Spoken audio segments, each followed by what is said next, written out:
ঘুম থেকে উঠে ভাবছি কী রাঁধবো। তারপর দেখি যে ঘরে অনেকগুলো বেগুন আছে।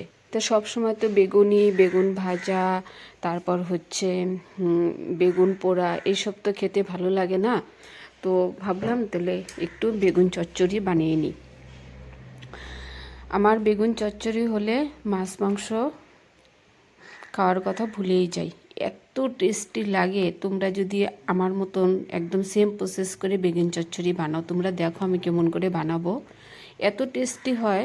সত্যি কথা, তোমরা একদম মাছ মাংসর কথা মনেই পড়বে না তোমরা যদি এরকম করে একবার বেগুন চচ্চড়ি খাও। এই বেগুন চচ্চড়িটা আমাকে শিখিয়েছে আমার শাশুড়ি মা। আমি বেগুনটাকে 2 টুকরো করে নিয়ে হলুদ লবণ মাখিয়ে 2 পিঠ খুব ভালো করে ভেজে নিলাম। তারপর অনেক কথা আছে বলবো, আমি কীর্তনে গিয়ে মানুষে কী সমালোচনা করে সেগুলো তোমাদেরকে বলবো। তো যাই হোক, তো বেগুনটাকে আমি ভেজে তুলে নিলাম। এর মধ্যে গোটা জিরে, তেজপাতা, শুকনো লঙ্কা ফোড়ন দিয়ে দিলাম। তারপর দিয়ে দিচ্ছি আদা বাটা, টমেটো পেস্ট, পেঁয়াজ পেস্ট দিয়ে দিলাম। মশলাটাকে একটু কষিয়ে নিব। অনেকের বাড়িতে দেখি ধর্ম অনুষ্ঠান সবসময় হয়, তাদের বাড়ির বউগুলো দেখি কীর্তনে গিয়ে নানান ধরনের সমালোচনা করে। কে কেমন সাজলো, কে কেমন শাড়ি পরলো, কে কীর্তনে রাধারানী সাজলো, বাচ্চাদেরকে তো সাজাতে পারতো। তারপর দিয়ে দিলাম মিট মশলা, হলুদ গুঁড়ো, জিরে গুঁড়ো, ধনে গুঁড়ো, তারপর হচ্ছে কাশ্মীরি লঙ্কা গুঁড়ো আর কিছু কাঁচা লঙ্কা চেরা। হ্যাঁ, তারপর কি বলতেছিলাম যে বাচ্চাদেরকে তো রাধারানী সাজাতে পারতো, বড়োদেরকে কেন সাজায়? কেন রাধে রাধে কীর্তন যখন আসে তখন তো দেখি বড়োগুলোই কৃষ্ণ সাজে, রাধা সাজে, রাধা কৃষ্ণর মা বাবা সাজে, কৃষ্ণের মা বাবা সাজে, যশোদা সাজে। কই তখন তো আমরা কোনো সমালোচনা করি না যে এই বুড়িদেরকে কেন স্টেজে উঠায়, কেন ওদেরকে সাজায়। বাচ্চাদেরকে তো বানাইতে পারে, বাচ্চা ছেলে আছে, বাচ্চা মেয়ে আছে, ওদেরকে তো বানাইতে পারে। আমরা তো ওদেরকে নিয়ে কোনো সমালোচনা করি না। তাহলে আজকে মহিলাগুলো বাড়ি বাড়ি ঘুরে 5 টাকা 10 টাকা করে অনেক কালেকশন করে, 15 দিন আগের থেকে সংসারের সমস্ত কাজকর্ম করে, কারো ছোট ছোট বাচ্চা আছে, বাচ্চাদেরকে নিয়ে কালেকশনে বের হয়ে যায়।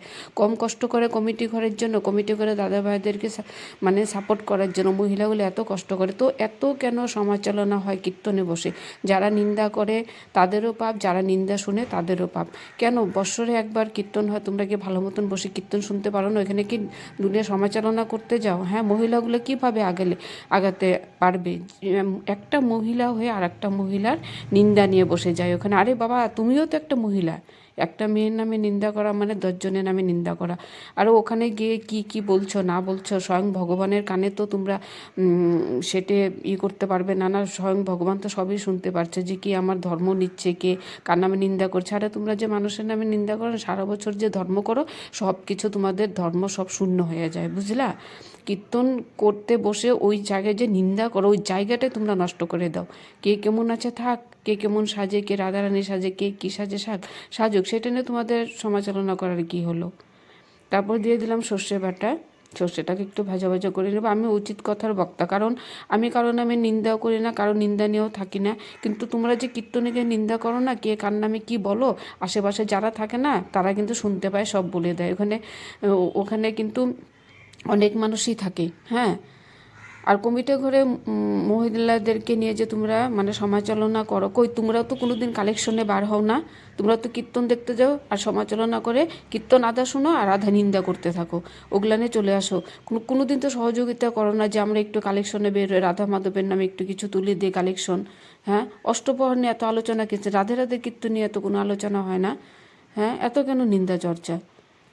যাই হোক, তোমাদের সাথে কথা বলতে বলতে আমার বেগুন চচ্চড়িটা প্রায় কষানো হয়ে আসলো।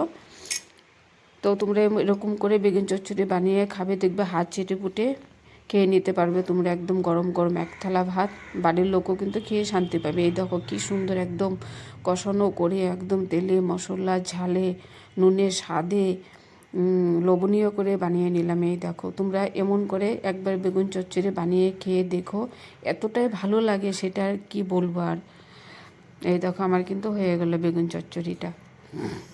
কেমন লাগলো তোমাদের? এবার আমি গরম গরম ভাত বানিয়ে কখন খেতে বসবো সেটাই ভাব।